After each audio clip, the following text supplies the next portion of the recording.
Nous allons vivre un changement majeur dans l'histoire de l'humanité, la révolution des machines.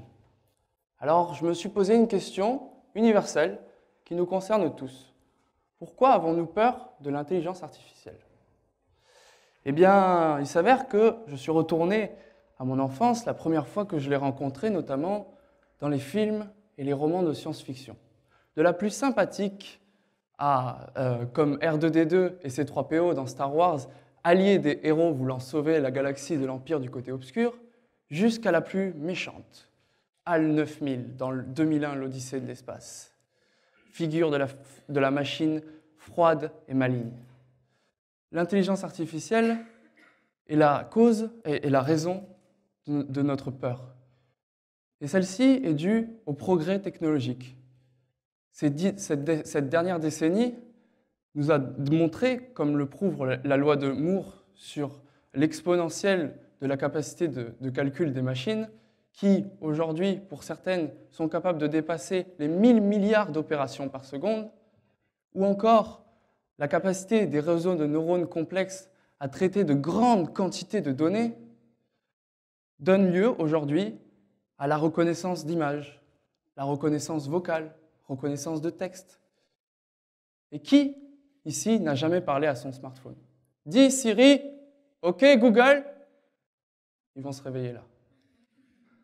Seulement voilà, les progrès technologiques créent des transformations profondes dans nos sociétés, et particulièrement dans les entreprises. Alors il y a une situation dans laquelle on n'a pas vraiment envie de voir l'intelligence artificielle pointer le bout de son transistor. Celle-ci, c'est les études supérieures. Longues, coûteuses, difficiles, c'est un moment central dans la vie des personnes. Et peut-être que la plupart des étudiants qui sont ici et ailleurs se sont déjà demandé et ont fait des recherches sur l'évolution des métiers de l'évolution des métiers de leur formation. Ceux-là sont pour la plupart en transformation. Ça m'est personnellement arrivé, donc je sais de quoi je parle. La première fois, c'était lorsque j'étais juste après mon bac, quand j'ai décidé de me lancer dans des études plutôt courtes, celles d'agent d'accueil dans les agences bancaires. Et il s'est avéré que ce métier puisse être automatisé à plus de 90%, notamment à travers la reconnaissance vocale, la possibilité, si on le souhaite, de créer un hologramme d'une personne pour représenter cette forme de relation, ou encore la capacité de reconnaître des documents. Bon, très bien, je décide de me réorienter et je choisis la formation comptable. Très mauvaise idée, parce que les machines calculent 1000 fois mieux que moi. En fait, elles sont faites pour ça. Donc, eh bien, je pars à nouveau. Et je suis quand même en colère, parce que je me sens profondément impuissant face à cela. Alors, je décide de rebondir et je prends la fuite. Seulement, je prends quand même le temps de prévenir mes camarades, pas à la manière de « courez pauvre fou », mais quand même, prenez cela en considération et je l'espère pour vous que vous arriverez à trouver un moyen d'atteindre la sécurité de l'emploi. Seulement, voilà, il y a pire que la suppression d'emplois. Car aujourd'hui, l'intelligence artificielle est également une arme, très puissante à vrai dire. Vous connaissez Skynet en Terminator? Skynet existe. Oui, vraiment. En fait, c'est un programme de la NSA. Il permet d'identifier des présumés terroristes au Moyen-Orient. Il a permis notamment de débusquer Ben Laden. Et eh bien, il analyse en fait les données de communication qui passent à travers nos smartphones. Par la suite, Skynet envoie des drones autonomes qui, eux, lancent des missiles sur ces présumés terroristes. Seulement, parfois, ce n'est pas uniquement des terroristes, c'est des civils. Alors face à cela, il y a de nombreux problèmes géopolitiques qui apparaissent. Face à une machine qui tue par erreur des soldats ou des civils, il est normal de tenter de chercher qui est le responsable. Est-ce le programmeur? Est-ce l'entreprise qui l'a conçu? Est-ce le gouvernement qui l'utilise? C'est pour ça que, à mon sens, même si j'adore Terminator, je trouve le clin d'œil de la NSA de très très mauvais goût. Et je pense que les dispositifs d'armement autonome sont définitivement une mauvaise idée. Et ça, je ne suis pas le seul à le revendiquer. Des personnalités influentes comme Elon Musk, Bill Gates, Steve Wozniak, Stephen Hawking s'inquiètent sincèrement des applications controversées qui puissent en être faites.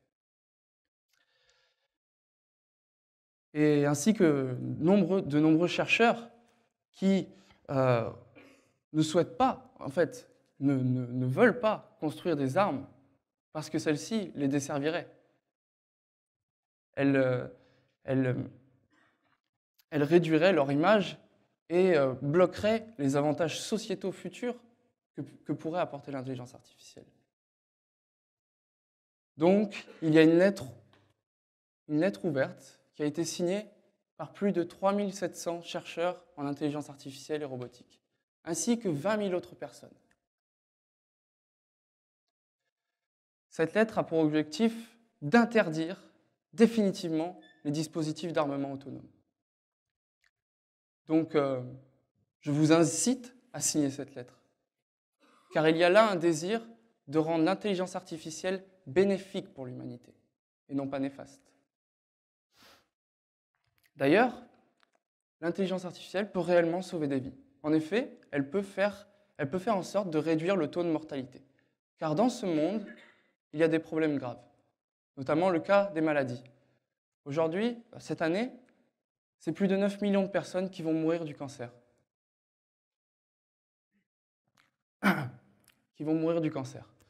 Seulement, et c'est davantage les pays les moins développés qui subissent ces conséquences. Car en effet, pour seulement 24% d'entre eux, ils sont équipés en matériel médical permettant le diagnostic.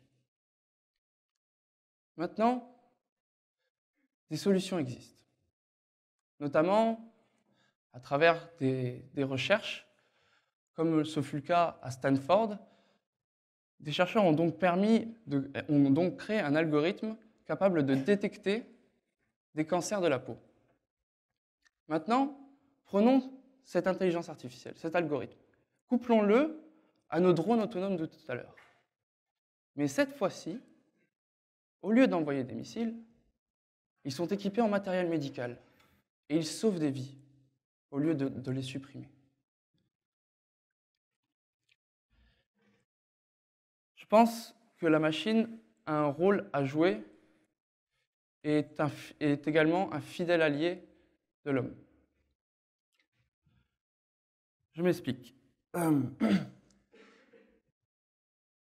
Nous ne sommes pas les plus à plaindre. En réalité, la France, c'est même un beau pays dans lequel on a une sécurité au niveau de la santé. Donc, nous sommes pris dans une indifférence qui nous dit, d'un côté, l'intelligence artificielle peut être maléfique, d'un autre côté, elle peut être bénéfique. Et du coup, la barrière entre la peur et la confiance est très très mince. Du coup, c'est en faisant en sorte de créer de subtiles synergies entre les capacités cognitives humaines et la puissance des machines que nous pouvons, je le pense, faire des miracles. Pensez-y. D'un côté, nous avons la créativité humaine. De l'autre, nous avons la puissance de calcul des machines. Nous avons la passion. Elles ont la mémoire. Nous sommes dotés d'intelligence émotionnelle. Elles sont précises. C'est une équipe gagnante qui peut se faire si on collabore avec elles et non pas contre elles. En effet, l'intelligence des machines a, je le pense, pour unique mission de maximiser nos objectifs humains. Et pour cela, en créant une utilité quotidienne, et pour cela, nous allons tenter de comprendre quelle utilité elles peuvent avoir dans nos vies. Nous aimons tous consommer notre temps.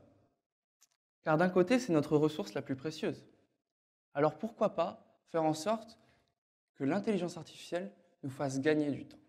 Par exemple, dans le cadre d'un rendez-vous, elle pourrait prendre les SMS, les mails à notre place, les gérer.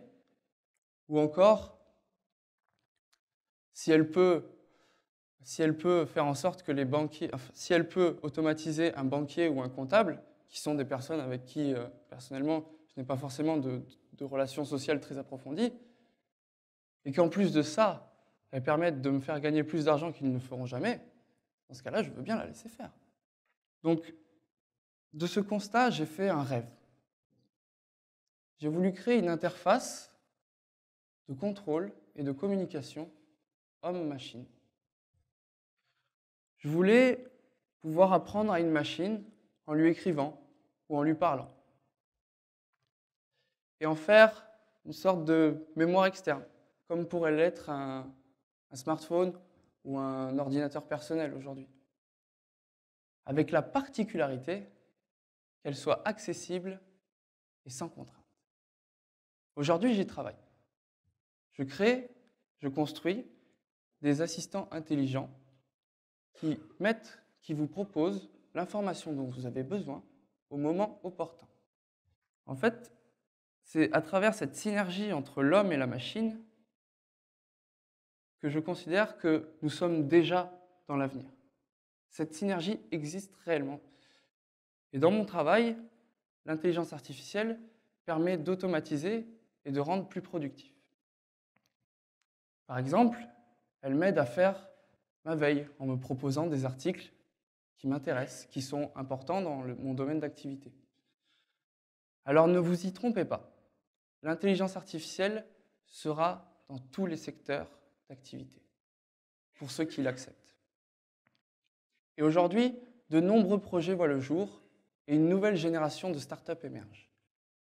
Alors si vous êtes intéressé par l'aventure, voici une petite formule. Prenez un secteur d'activité X, ajoutez-y des technologies d'intelligence artificielle, et qui sait, peut-être que l'un d'entre vous, dans cette salle, inventera le service que tout le monde utilisera dans 20 ans. Alors continuons de rêver aux applications futures. Aujourd'hui, imaginons demain. Alors ne vous en privez pas. Merci.